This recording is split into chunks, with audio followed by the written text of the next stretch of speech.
दोस्तों, आज इस वीडियो में मैं बात करने वाला हूँ डायमंड के बारे में कि डायमंड कैसे बनता है। क्या आप लोगों को पता है कि हमारे कायनात में ऐसी जगह भी है जहाँ डायमंड की बारिश होती रहती है। दोस्तों, ये कोई ख्याली बातें नहीं है।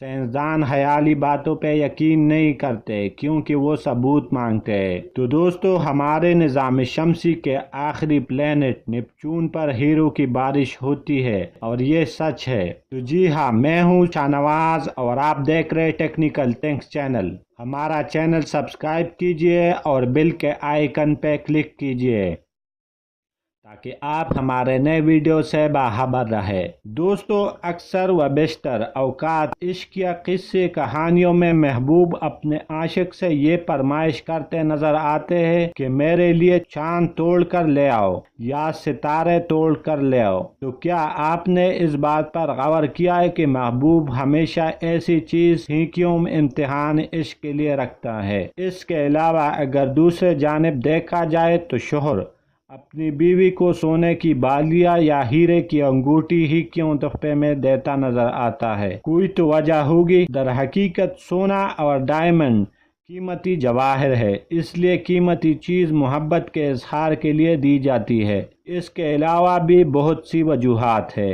एक वजह यह है कि चांद, सितारे, सोना, चांदी और हीरे सब के सब रोशन है और देखने में दिलकश लगते हैं, लेकिन ये जवाहर ज़मीन पर मौजूद तो है, ताहम इनकी मिकदार बहुत कम है।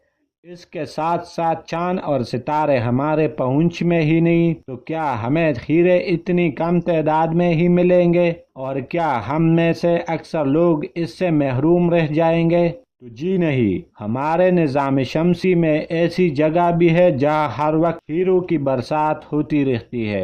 ये बात सुनने में तो किसी शायर की शायराना बातें लगती है या फिर किसी तहलियाती साइंस पर लिखने वाली मुसन्निफ की सोच, लेकिन ये बात हकीकत है।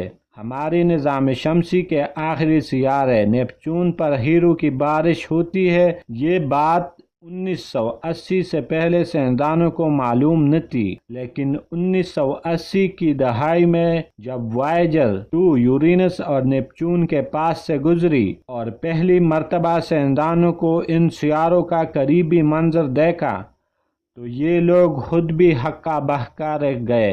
हीरे में अगर हम एटमों की तरतीब और इनके अक़साम को देखें तो हमें पता चलता है कि ये एटम कार्बन के है। कार्बन के एटम की एक खासियत इसके लिए बहुत फायदेमंद साबित होती है, जिसे केमिस्ट्री में किटनेशन कहते हैं। किटनेशन एक ऐसा अमल है जिसमें कार्बन का एक एटम चारों अतराफ में दूसरे कार्बन के एटमों को जोड़ कर बहुत लंबी लंबी जंजीर नुमा तरतीब बना लेता है। हीरे में भी कार्बन ने किटनेशन के जरिए बहुत ज़्यादा तादाद में दूसरे कार्बन के एटमों को जोड़ा होता है, और ये जोड़ना आसान नहीं होता क्योंकि इस जोड़ने के लिए इंतहाई दर्जे की हरारत और दबाव की ज़रूरत पड़ती है। नेपच्यून चूँकि गैसीज प्लैनेट है, इसलिए तहकीक से पता चलता है कि इस गैसी सियारे यानी प्लैनेट का मरकज़ सख्त और चट्टानी है। इस प्लैनेट का बाहरी हिस्सा गैसी है। इस गैसी हिस्से और ठोस मरकज़ के दरमियान हिस्से में माया हालत में मीथेन गैस मौजूद है। मीथेन एक ऐसी गैस है जो कार्बन और हाइड्रोजन के एटमों से मिलकर बनती है। ज़मीन पर यह गैसी हालत में पाई जाती है।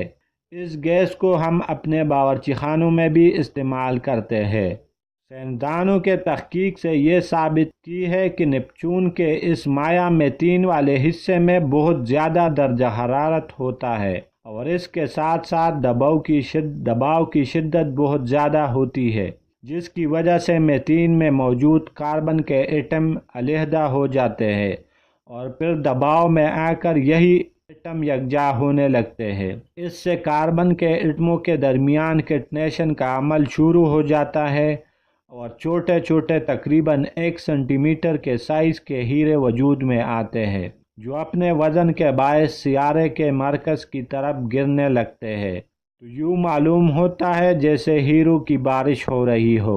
इस अमल को साइंसदानों ने लेबॉरेटरी में भी आजमा कर देखा। یہ کام لیب میں انتہائی چھوٹی سطح پر کیا گیا، جس میں پہلے نیپچون جیسا شدید دباؤ پیدا کر کے میتین کو مائع حالت میں تبدیل کیا گیا، اور پھر تیز لیزر کے شعاعوں کی مدد سے حرارت پیدا کی گئی تو دیکھا گیا کہ بہت زیادہ چھوٹے چھوٹے ہیرے وجود میں آئے۔ یقیناً ہم نیپچون جتنا درجہ حرارت تو پیدا نہیں کر سکتے اور نہ ہی اتنا دباؤ پیدا کر سکتے ہیں، لیکن چھوٹی سطح پر یہ ہیرے بنانا بھی بہت بڑا ثبوت ہے۔ اس سے ثابت ہوتی ہے کہ نیپچون پر ہیرے بنتے ہیں اور کافی بڑے سائز میں بنتے ہیں۔ اچھی بات یہ ہے کہ ہیرے بننے کا یہ عمل نظام شمسی کے تمام گیسی سیاروں میں ہوتا ہے، لیکن نیپچون میں یہ عمل سب سے زیادہ دیکھا گیا ہے۔ صرف گیسی سیاروں میں ہی یہ ہیروں کی بارش اس لیے ہوتی ہے کیونکہ ان میں موجود گیس کا بنا ہوا باہری کرہ مرکز پر شدید دباؤ ڈالتا ہے، لہٰذا باقی سیاروں پر یہ جو گیس ہی نہیں ہے، ڈائمنڈ کی بارش کا یہ عمل ممکن نہیں۔ خاص زیر زمین دباؤ اور درجہ حرارت کی وجہ سے ڈائمنڈ بن سکتے ہیں۔ تو اب آپ جان چکے ہوں گے کہ نیپچون پر ڈائمنڈ کی بارش ہوتی رہتی ہے، اور یقیناً اس کا فرش ہیرو کا فرش بن گیا ہوگا، لیکن ان ڈائمنڈ کو زمین پر لانے کے لیے اب تک انتظام نہیں کیا۔ ممکن ہے وقت کے ساتھ ساتھ اس پہ بھی پیش رفت ہو سکے۔ اگر آپ کو ہماری ویڈیو پسند آئے تو لائک اور شیئر کیجیے۔ Thanks for